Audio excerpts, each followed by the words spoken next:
덥죠? 네. 그럼 시작할게요. 오늘 엄마를 위한 쿠킹 클래스 오늘 진행을 맡은 쿠킹의 대표 한의원입니다. 반갑습니다. 오늘은 애호박 양배추 유유식하고 단호박스프로 할 거예요. 그래서 먼저 애호박 양배추 유유식부터 실습을 하도록 할게요. 자, 요리하시는 동안 육아 전문가의 또 영상이 있어요. 그래서 영상을 한번 보고 갈게요. 세련아,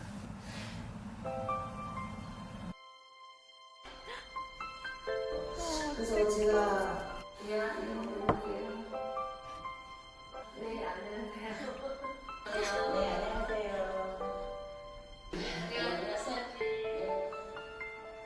많이 서운하죠. 한 32살 정도, 한 그 정도 아니면 35 정도에 결혼할 생각을 했었는데 갑자기 임신하고 막 그러니까 마음이 좀 안 좋았었는데 많이 해주지 못해서 미안하고 좀 더 좋은 집안으로 좋은 환경에 시집을 왔으면 좀 옷이라든가 핸드백이라든가 많이 사주고 싶은데 그걸 못 해줘서 미안해. 못 해줘서 미안해요. 안타깝고. 미안한 게 많죠. 사실 우리 애들 아빠하고 저하고 좀 좋지 않은 일이 있어서 헤어졌어요. 헤어졌는데 그때 저는 가슴이 너무 많이 아팠어요. 글쎄? 친구 같은 존재? 친구죠. 그러니까 남편한테 얘기 못하는 것도 딸하고는 할 수 있고 지금 많이 컸기 때문에 그 다음에 아기를 낳으면 더 친구가 될 것 같아요. 딸은. 한 30년 넘게 베네 쪼고리하고 탯줄 지금도 있거든요. 그게 이제 저한테는 참 소중한 물건이지요. 계속 한 20년 넘게 같이 데리고 살다가 이제 먼 데 갖다 띄워놓고 오니까 뭐 가슴도 먹먹하고 눈물도 나오고 그리고 집에 오니까 진짜 며칠 동안은 너무 힘들었어요. 있던 애가 없으니까 그렇더라고요. 그거는 말로 표현이 안 되죠. 어떤 존재인지는 진짜 말로 표현이 안 돼요. 자식이라는 존재는 그렇게 어떤 존재가 아니라 무엇과도 바꿀 수 없고 만약에 자식이 없으면은 지금 이렇게 행복하게 살지는 못할 것 같은 그런 거 있죠. 세련아, 진짜 고마워. 우리 집에 와줘서 고맙고 사랑해. 다시 세상에 태어나도 내 딸로 태어났으면 좋겠고 사랑한다 성아나 소희야. 엄마가 유나 너 많이 많이 사랑하고 사랑하는 지혜야, 엄마 많이 도와줘서 고맙고 사랑해. 사랑해.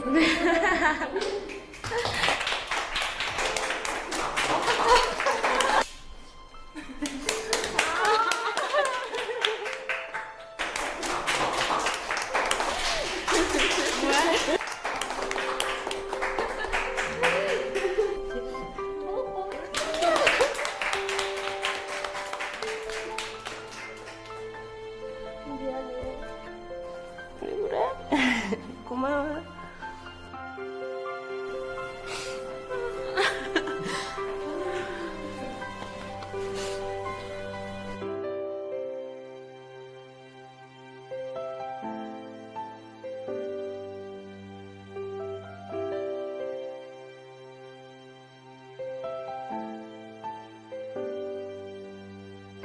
엄마가 돼보니까 엄마 마음을 좀 알 것 같아요. 정말 시어머니 잘 만난 것 같아요.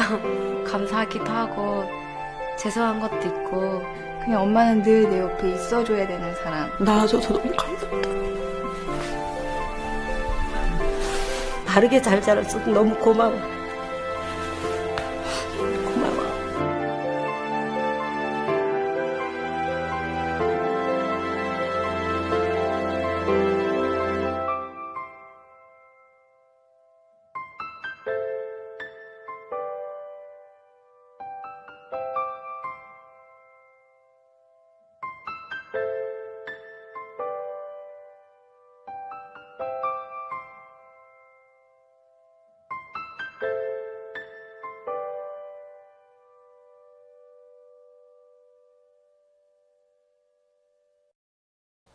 제가 이 영상을 보면서 저도 그런 생각을 많이 했어요. 요즘에 그 모든 부모들이 자녀에게 가장 많이 하게 되는 첫 마디는 미안하다는 말이고, 자식이 부모를 생각하며 하게 되는 첫 마디는 죄송하다는 말이라 그래요. 그때 있을 동안에는 우리가 그 귀함을 잘 모르지만 시간이 흘러가 보면, 자녀를 키워보면 그 부모의 마음을 알고, 또 부모가 떠나고 나면 그 부모의 귀함을 알듯이 오늘 이 말씀처럼 하나님께 우리에게 주신 아주 중요한 계명 하나가 있습니다. 바로 내 부모를 공경하라. 이것은 약속 있는 첫 계명이니 내가 잘되고 그리고 땅에서 장수하게 될 것이라. 이것이 오늘 우리가 읽은 1절 본문의 말씀이에요. 왜 부모에게 공경해야 되느냐? 성경은요 거기에 다른 말을 덧붙이지 않습니다. 부모가 우리를 이렇게 키웠기 때문에, 우리를 이렇게 물질로 도왔기 때문에, 우리에게 이렇게 했기 때문이라는 조건을 달지 않아요. 이것이 옳다라고 성경은 말합니다. 부모를 공경한 이것이 옳다. 이것이 성경이 우리에게 말씀하는 이야기입니다. 사실은 목회자의 자녀들도 참 힘들어요. 제가 지난번 우리 나 권사님하고도 잠깐 얘기하면서, 권사님도 아마 교회 사역을 할 때 그 자녀들을 돌보는 게 대단히 어려웠다는 얘기를 제가 들은 것 같아요. 근데 사실은 저도 항상 우리 아이들을 생각하면 미안함이 앞서 있습니다. 왜냐하면 저는 목회한다는 이유로 아이들을 제대로 사실은 돌아보지를 못했어요. 또 그게 옳은 것처럼 배우고 살았어요. 항상 목회자에게는 가정보다는 하나님이 먼저라. 그래서 사실은 3살, 4살 된 아이들, 또 초등학교 안 간 아이들을 매일 집에다가 놔두고 신방 다니고 사람 만나러 다니고 교육하러 다니고 그랬던 시간들이 얼마나 많은지 몰라요. 근데 지금 돌아보면요, 하나님께서 기억하시고 그 자녀들을 잘 키우신 줄로 믿습니다. 여러분, 그러니 자식의 것을 너무 걱정하지 마십시오. 주님께 맡기면 주님께서 그들을 키우실 줄로 믿습니다. 기원전 79년 8월 4일은 아주 유명한 날 가운데 하나입니다. 바로 폼페이라는 도시, 베수비오 화산의 폭발로 폼페이라는 고대 도시가 완전히 그 화산재로 뒤덮인 파멸의 날이었죠. 지금은 이 폼페이가 관광지로 개발되어서 그 화산재를 걷어내고 그리고 그 옛날의 도시를 볼 수 있게 되었습니다. 그곳이 처음 발견되었을 때요, 그곳에는 차마 도망가지 못했던 2000여 구의 인간 화석이 발견이 되었어요. 말 그대로 살아있는 인간의 화석이죠. 그대로 화산재가 덮어서 그대로 굳어져 버린 거예요. 속에 있는 내장과 장기는 다 없어졌고요, 그 형체 그대로만 남아있는 그러한 인간 화석들이었습니다. 그 화석들 가운데 그 발굴하던 사람들의 눈을 뜨겁게 만들었던 화석이 하나가 있었어요. 한 모자의 화석이었습니다. 그 아이를 자기 밑에 깔고 그리고 그 위에 엎어져 있는 한 어머니의 화석이에요. 그 아들과 그 어머니의 화석이죠. 폼페이 도처에서 어린아이를 가슴에 품고 그 위를 덮은 채로 발견된 수많은 화석들이 있었습니다. 그 수많은 시간이 지나감에도 부모의 사랑은 사실은 달라지지 않았다라는 거죠. 여러분, 우리는 때로 부모의 사랑을 잊고 살아요. 내 자식들에게 하는 사랑의 사실은 10분의 1도 그 부모에게 우리가 나누지 못하고 살아가는 게 우리의 모습이기도 합니다. 그런데 부모에 대한 순종이 특별한 이유가 있어요. 성경은 이 부모에 대한 순종을요 10계명으로 아주 기록하고 있습니다. 하나님께서 시내산에서 모세에게 10가지 계명을 주셨어요. 1부터 4계명까지는 하나님께 대하여 지켜야 될 계명이고 5계명부터 10계명까지는 인간에 대하여 지켜야 될 계명이에요. 그런데 그 5번째 계명이 무엇이냐? 부모를 공경하라입니다. 부모를 공경하라. 인간에 대한 계명들 가운데 유일하게 하지 말라라는 계명이 아니라 하라는 계명으로 끝나는 것이 바로 이 5계명이에요. 다른 모든 계명들은요 하지 말라라는 계명이에요. 살인하지 말라, 도적질하지 말라, 거짓 증거하지 말라, 내 이웃의 것을 탐내지 말라, 하지 말라는 계명인데요, 유일하게 5계명은 부모를 공경하라라는 계명이에요. 이것이 무슨 의미일까요? 하지 말라라는 계명을 지키는 것만큼이나 하나님께서 이 하라는 계명을 귀하게 여기신다는 것입니다. 살인하고 도적질하는 것이 하나님에게 악한 것처럼 부모를 공경하지 않는 것도 하나님에게 악한 것이라는 거예요. 하나님은 이 5계명을 약속이 있는 첫 계명이라 칭하셨어요. 하지 말라는 계명 가운데 어떤 계명도 약속이 있는 계명이 없어요. 이런 말이죠. 이것을 하지 마라. 네가 이것을 행하지 아니하면 내가 너에게 이러한 축복, 이러한 은혜를 베푸시겠다. 이런 계명이 없다라는 거예요. 10가지 계명 가운데 유일하게 이 5번째 계명, 부모를 공경하라는 계명에만 약속이 달려져 있어요. 너희들이 만약 부모를 공경하면 어떻게 하겠다? 내가 너를 범사에 잘되게 할 것이며 그리고 내가 이 땅에서 장수의 복을 받을 것이다. 이것이 바로 부모를 공경하라는 5계명에 달려있는 계명이에요. 여러분, 우리 모두는 누군가의 자녀이며 동시에 누군가의 부모입니다. 효도하고 싶으나 이미 세상을 떠난 부모를 그리워하는 자녀이기도 하고요. 사랑으로 돌보고 베풀고 싶으나 이미 부모의 품을 떠난 자식을 가진 그러한 부모이기도 합니다.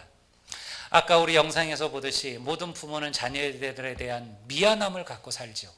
내가 조금 더 넉넉했으면, 내가 조금 더, 우리 부모들이 조금 더 많은 것을 가졌으면, 그래서 내 자녀들이 살아가는데 부족함이 없도록 그 길들을 잘 열어주었으면, 이런 마음들을 보통 대부분의 평범한 부모가 가지고 살아간다는 거예요.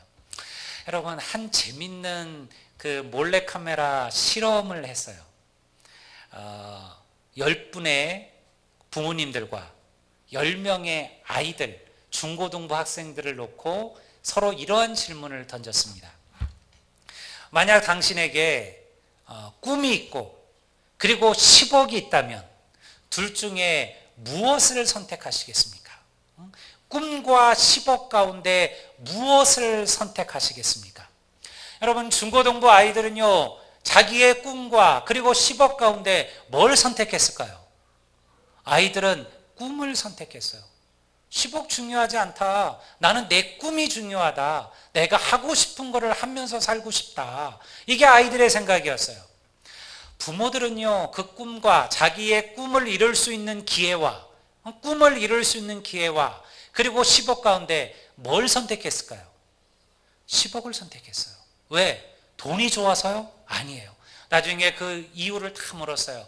왜 당신의 꿈을 이룰 수 있는 기회보다 남아있는 마지막 꿈을 이룰 수 있는 기회보다 10억을 선택하셨습니까? 부모들은 왜 10억을 선택했을까요? 자녀들을 위해서요. 내가 이 10억을 갖는다면 내 아이의 꿈을 이루어줄 수 있을 것 같아서, 내가 이 10억을 가지고 내 아이를 도와준다면 그 아이가, 내 자녀들이 조금 더 행복하고 조금 더 편안하게 세상을 살 수 있을 것 같아서, 자기를 위한 10억이 아니더라는 거예요. 자녀들을 위하여 자기의 꿈을 포기하더라도 그들은 10억을 선택해서 그 자녀들의 꿈을 이루어주고 싶더라는 거예요. 그게 부모의 마음이에요. 그게 부모의 심령이에요. 여러분, 우리는 모두 다 죄스럽고 부족한 마음을 가지고 살아가요. 항상 우리가 자녀들에게 베풀고 나누고 쓰는 거를 생각하면 내가 부모에게 과연 그만한 사랑과 그만한 섬김과 그만한 관심을 가지고 살아가느냐. 제가 작년에 여러분들 보여줬던 그 짧은 동영상이 기억나실 겁니다. 한 아버지들에게 어떠한 질문서를 주고 쓰게 했어요. 먼저 첫 번째 질문에는요, 당신의 자녀의 생일은 다 쉽겠어요. 당신의 자녀가 좋아하는 음식은 다 쉽겠어요.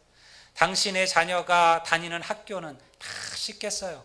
당신의 자녀가 가장 하고 싶어하는 일은 너무너무 쉽게 썼어요. 그리고 두 번째 질문지를 다시 줘요.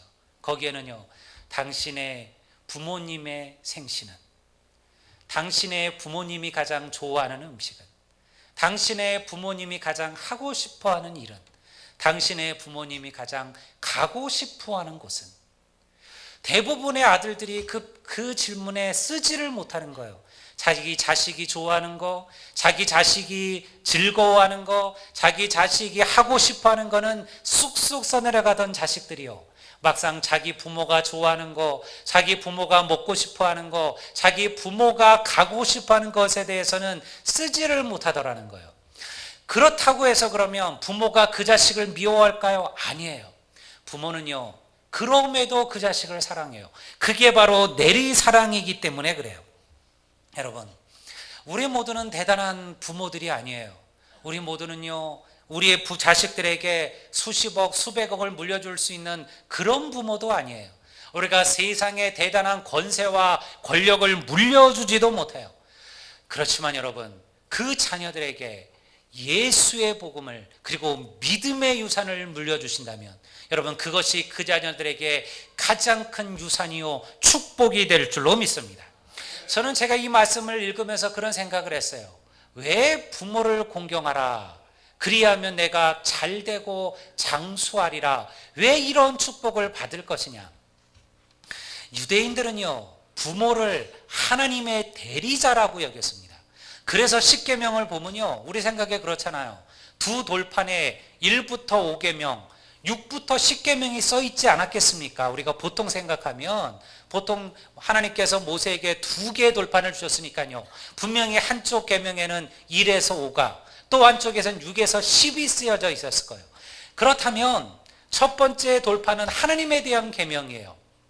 그런데 그 계명에 부모를 공경하라가 들어가 있었다는 거예요. 이것이 무슨 의미를 갖는 거예요? 하나님은요, 부모를 공경하는 것과 하나님을 공경하는 것을 다르지 않게 생각하셨다는 거예요. 여러분, 부모가 그 자녀의 공경을 받고 자녀가 그 부모를 위하여 공경할 때 그 부모가 자녀를 위해 줄 수 있는 최고의 것은 뭐예요? 기도하는 거죠. 부모가 자녀를 위하여 새벽마다 기도하고 부모가 자녀를 위하여 생각날 때마다 기도하고, 여러분, 그 기도가 어떠한 열매를 맺는다는 거예요? 자녀를 위한 그 기도가 자녀의 길을 열게 해주고 자녀의 길을 형통하게 해주고 그 자녀가 장수할 수 있는 하나님의 문을 여는 축복이 된다는 거예요. 그러니 설령 우리가 많은 것을 가지지 않은 부모일 수 있습니다. 대단한 자리에 서 있지 않는 부모일 수 있습니다. 그러나 여러분, 이 말씀처럼 우리가 자녀들을 위하여 기도하고 그들을 위하여 하나님 앞에 눈물로 간구하면 반드시 하나님께서 그 기도를 기억하시고 위대한 삶의 축복을 그 자녀들에게 허락하실 줄로 믿습니다. 우리는 사실은 자녀들을 위하여 다 똑같은 마음을 품고 살아가요.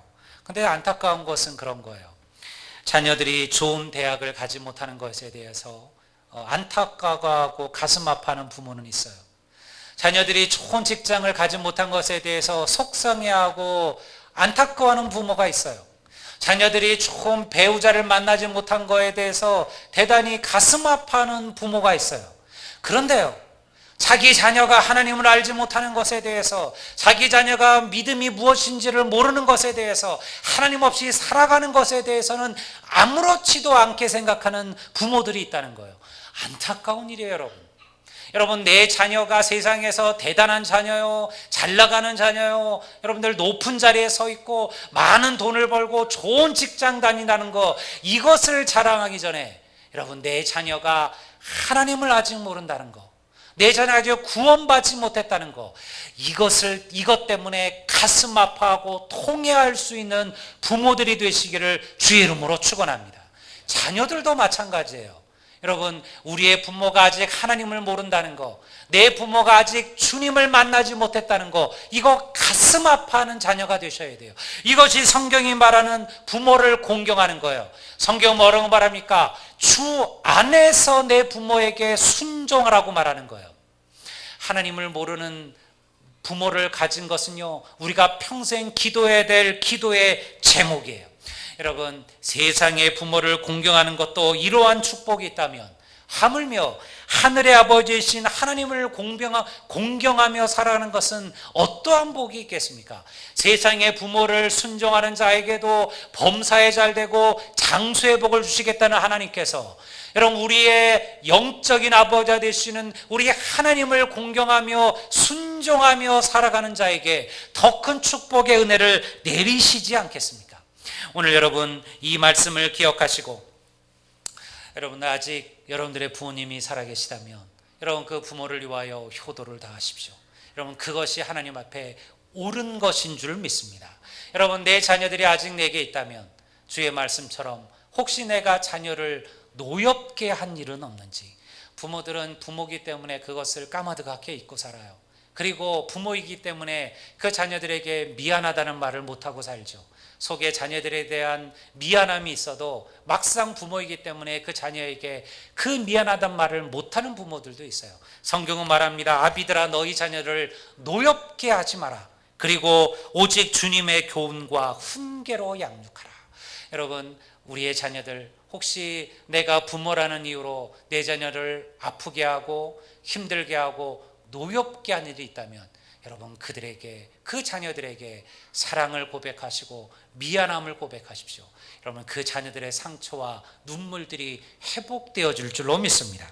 저는 우리 아들리안 교회가 이러한 은혜가 있었으면 좋겠습니다. 우리가 하나님의 아버지를 공경하는 것만큼 부모를 순종하고 부모를 공경할 수 있는 그런 많은 믿음의 성도들이 우리 가운데 차고 넘치게 되시기를, 그래서 하나님 주시는 놀라운 복의 복을 경험하는 우리 모든 성도들이 되시기를 우리 주의 이름으로 축원합니다.